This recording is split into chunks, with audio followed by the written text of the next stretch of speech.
Hello YouTube, this is Umozo3. So in the previous few videos, we've been talking about object-oriented programming. In lesson 33, we introduced the fundamentals. We talked about what a constructor is, a little bit about what instance methods are and how to call them, and then we tried basically creating some objects and printing out their properties.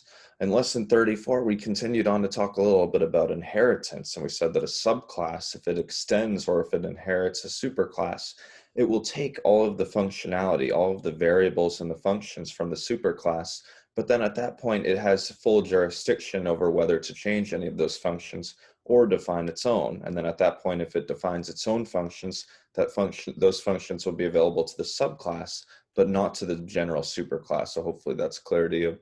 And then in the previous video, we talked about this notion of a string function, basically a string representation of an object. So what we're going to do is a little bit of review. And then in this lesson, we're going to talk about something really neat called Dunders. Okay, so Dunders are a special type of function that basically allow us to define what it would mean to add two arbitrary instances of a class. Okay, so we already know what it means to add two floats. What if we wanted to add two person objects together? But let's talk about this for a second. So as a review, we know that we can import a function f from a module m and call it g in our program by writing from m, import f as g. Okay, and so that's what I did right down here. So we're actually going to be importing the pow function from math, and we're going to call it p. And you might remember that math.pow of a comma b is equivalent basically to a to the b. Okay, so it's one number, the first number, the first input of this function raised to the second input of the function. So hopefully that's clear. So math.pow of xy is equivalent to x to the y. We're going to create a point class in this lesson where the constructor assigns x and y to what values was passed in. Okay, so let's scroll down and look at that. So I have doc strings. Okay, constructor which creates a point instance by setting the x and y values of the instance equal to the inputs passed in as parameters. Very, very clean, well-defined function here. There's no PEP suggestions. This is very well written. So this refers to a particular instance, and then we're going to assign the x and y values. One of the things you'll realize here is you actually see sort of two uses of x here, right? Because what self.x means is that this refers to the instance variable, okay?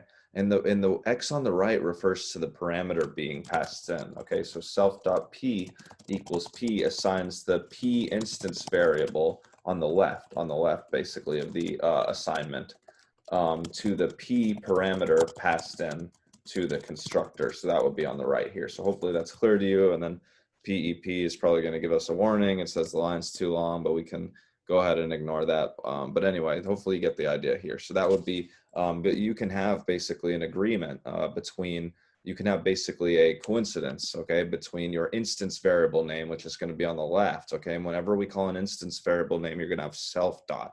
Okay, on the right-hand side, it's just a parameter. So you just say equals x equals whatever the parameter was that was passed in. Okay, so hopefully that's clear to you. This is basically, if you talk about the keyword self, and if you've studied Java programming, self is to Python as this is to Java. So this is the keyword that we use in Java. But anyway, we also have a get magnitude function. This just returns something, and there's a little bit of math here. This returns the two-dimensional distance between the point instance and the origin 0, 0. So if you think about the Pythagorean theorem, you can think about the square root of the x coordinate squared plus the y coordinate squared, and that's actually what happens here. Remember, we imported the pow function from the math module as p. So this would do the square root of whatever is in here, and this is just the square of the x coordinate plus the square of the y coordinate. It's called the Pythagorean theorem. So hopefully that's clear to you. And then I just have some void instance functions, void instance methods. So this one would just adjust the x coordinate by t. Okay, so we could say move, we could say x, we could say, for some point p, we could say p dot move right of 7. Okay, so it's just one input here, remember, but self means that we call it on an instance, that it applies to an instance. Okay, and then that would just adjust the x coordinate for that particular instance by t. Okay, if we want to move left, we would move right by negative t. So it just calls this function with the opposite input. Same thing with up and down. These are two other void functions, but this just adjusts the y coordinate. It's almost identical, and I have doc strings for all of them. If you become a software engineer, you go into a graduate level programming course, you should have good documentation. And then finally, in the last video, we also talked about this string function. We said basically if we have this function which shows up in pink, kind of like the init constructor does. But remember, both the init constructor and the string function will have two underscores. And then here we're going to have str and then two underscores. And then in parentheses, you'll have self because we're going to be printing a string representation of an instance. And so that's what the string function does. So if you incorporate this function into your class, you're allowed to specify what gets printed if you try printing a point, okay? And you don't even have to call the str method of point. You don't have to call, for a p, you don't have to call p.str. You could just say print of p. Just go ahead and print out the point. And then this basically tells Python what we want to have printed when we try printing a point. Okay, so then we can go ahead and try looking at that. And then in a second, we're going to move on to new content. But here what we do is we basically have 2 point objects that are created. Both the x and y values are going to be initialized to 0. So these are 2 points at the origin. Okay, and then I'm going to delete that. And then I'm going to say I want a to move right 15. So remember, that's going to update the x coordinate by 15 and the y coordinate's going to be unchanged, right? And then we're going to move it up 3. So then that's going to be the new coordinates of a, and then the coordinates of b. Well, first it's going to go to 2, 0 because it moves right, and then it's going to go up to 2, 1 because it moves 1 up. Okay, and so we're going to print the string representations of those 2 points, and hopefully we can see not only that the coordinates got updated, but also that our str function works as it's intended to. So let's go ahead and run main.py, and indeed we get the string representations of those 2 point objects that we created and modified in lines 167 through 172. So hopefully that's clear. Dunders are special functions that allow us to define arithmetic or logical operations between 2 different instances of an arbitrary class. We know what 5 plus 7 is, okay? We even know what cat plus dog is, right? If you're talking about 2 strings, it would be cat dog, okay? We know what a tuple plus a tuple is, a list plus a list, okay? But what's a point plus a point? So now what we do is we get to specify that, and we can write very special functions where, again, you're going to see this pattern where there's special object-oriented functions where you're going to have 2 underscores before and 2 underscores after the name of the function. But basically, if we want to basically specify to Python what it means to add 2 point objects together, we can write a function called add, and we're going to have 2 underscores before and after, like I said. And it's going to be an instance method. So the first thing in the parentheses is self. We've talked about that. But you're also going to pass in something called other. Okay, and other is just going to be another instance of the class that you're talking about. Okay, so if this is an add dunder, if it's an add function for point objects, okay, then the instance is obviously going to be a point. But then the other thing that you're comparing to, that you're adding, is going to be a point, right? You wouldn't add a point to a potato. You would add a point to a point. So hopefully that's clear. So it's an instance method that accepts just one input, some other point instance called other, okay? And we define the properties of the point object a plus b. So what we're going to do is we're going to scroll down, and I'm going to show you what we mean by that. We have a function called add here, and this is called a dunder. So you're going to have 2 underscores and then add, and then another 2 underscores. And literally, this is going to specify the behavior, what's going to happen, what's going to be the properties of some point objects that's defined by literally the sum of 2 point objects A and B. Okay, so parameters, there's just one thing that it accepts. It acts on an existing instance. It acts on a point, okay? And there's one other point that you need to feed into it so that you can have a comparison between 2.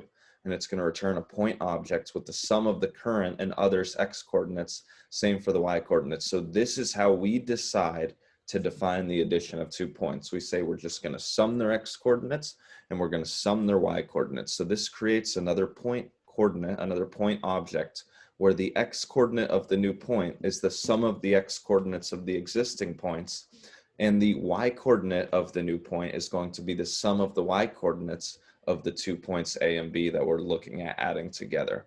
So hopefully that makes sense to you, but this is where we could just call it addition point and make a point object out of it. And then if we say A plus B, we're just going to want to return the resultant point. So we're going to want to see, according to what we defined, according to what we said, if we add 2 point objects together, that means that we're going to have another point object where the x coordinate is the sum of the x coordinates and the y coordinate is the sum of the y coordinates. So now we can go ahead and test it. You can see I've already commented 14 lines of code here. And so what we're going to do, we see the string representations of A and B. Let's see the string representation of A plus B. And so what this is going to do is it's going to use the add dunder of the point class, okay? And we already specified what that's, how that's going to look. So now if we go ahead and run it, it says that the addition point exists at xy is 17,4. And indeed, we said that we wanted Python to sum the x coordinates and sum the y coordinates, and that's exactly what happened. So that's called a dunder. That's our first example of a dunder, and we have 13 more, so let's move quickly. We also have a subtraction dunder. The way you're going to specify that is with 2 underscores and then sub, and then another 2 underscores. It's an instance method, but it only accepts one other input. It's another point that you're going to compare to. It's another point that you're going to subtract.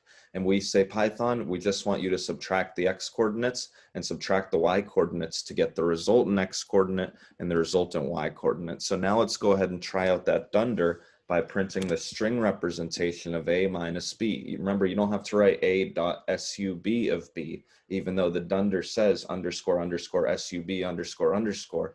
You can literally, in your code, now that you've written the dunder, now that you've defined it, you can just write a minus b, and we can see successfully that the x coordinates got subtracted and also that the y coordinates got subtracted. There's also one for multiplication. So if you say underscore mul underscore underscore, this defines the properties of a times b. Okay, and so we can tell Python that if we pass in another point object, then we just want to multiply the x coordinates to get the x coordinate of the product point and multiply the y coordinates to get the y coordinate of the product point. Okay, so that's the multiplication dunder. So now we're going to comment out the subtraction and we can test out the multiplication dunder. And indeed, the x coordinates are multiplied together to get 30 and the y coordinates are multiplied together to get 3. So hopefully this is clear to you. There's also a true division dunder. So remember, in Python, if we could just do a over b. Okay, and that would be a float-based division. It would be a decimal around a floating point-based, actual mathematical division of a and b. Okay, and we can say, well, if I want to divide one point by another point, then I want you to form a point where it would just be the first x coordinate divided by the other x coordinate to form the x coordinate of the resultant point, and the y coordinate divided by the other y coordinate to form the y coordinate of a over b. So now hopefully that's clear to you. But we can go ahead and run it. And these implementations are totally up to us, but we just get to specify what is meant by dividing 2 points or adding 2 points, right? 15 over 2 is 7.5 and 3 over 1 is 3.0, so it still works. There's also floor division. So remember, a over b is like an integer-based division. So we can say, well, we just want to do an integer-based division of the x coordinates and an integer-based division of the y coordinates. So now if we go ahead and run this line of code, let's go ahead and run main.py. And indeed, remember, the integer division of 15 and 2 is 7, and the integer division of 3 and 1 is 3, okay? What about modulus? So there's also a modular arithmetic dunder. You're going to do underscore underscore mod underscore underscore. So don't forget the names of these. So for multiplication, it's mul. For division, it's true div. Okay. For integer division, it's floor div. For modular, okay, for what about a%b, like a mod b? Remember, this returns the remainder when you divide a by b. But we can do for 2 points, if we want to do 1 point mod another point, we can just do the modular arithmetic of the x coordinates to get the x coordinate and the modular arithmetic of the y coordinates to get the y coordinates. So now if we go ahead and test that out, we can go ahead and run it. And indeed, this would be the remainder if you divide 15 by 2, and this will be the remainder if you divide 3 by 1. So hopefully that's clear. What about for exponentiation? So now if you have pow, right, what about 1 point to the power of another point? Well, we could say that the x coordinate of the resultant point is going to be the x coordinate of the first point to the power of the x coordinate of the other point to the power of the, to the power of the x coordinate of the other point, and then the y coordinate of the resultant exponentiation point is going to be the y coordinate of the point I started with to the power of the y coordinate of the point that was passed in. Okay, that's just 1 point to the power of another point, and we get to specify what that looks like. So now if we go ahead and run it, let's go see what this looks like. So now this is just going to be 15 squared is 225, and 3 to the 1 is 3. So hopefully that's clear to you. We get to define these things. This is kind of cool functionality. This is probably one of my favorite topics, okay? We can also have A and B, okay? So what would it mean? What happens if we have a Boolean expression, right? So usually these point objects are not really Booleans, but what if we said something like A and B for 2 point objects A and B? Okay, so we just want to say 1 point object and another point object, okay? And we just want to, this is going to return a Boolean. So it's going to return true if the 2 point objects that we're looking at both have positive y coordinates, and it's going to return false otherwise. So now if we go ahead and run this line of code, let's go ahead and run A and B, okay? And it would just say this point exists at 2 and 1, because it would take the smaller of the two numbers for both of them. So hopefully that makes sense to you. So these are comparison Dunders. Okay, so there are arithmetic Dunders and comparison Dunders.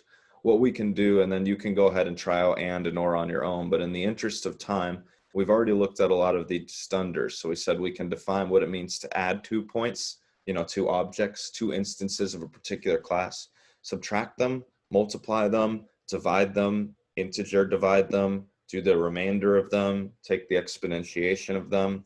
Okay, there's 5 others that I want to see you. So in total, we would be looking at about 12. I know I was originally going to show you 14, but I think we're going to skip over the and or, and we're just going to look at these last 5 in the interest of time. We can say that one point object is less than another point object, and we can specify what that means, and we can specify what Boolean expression we want Python to evaluate if we ask Python to tell us whether or not A is less than B for 2 instances A and B that belong to the same class.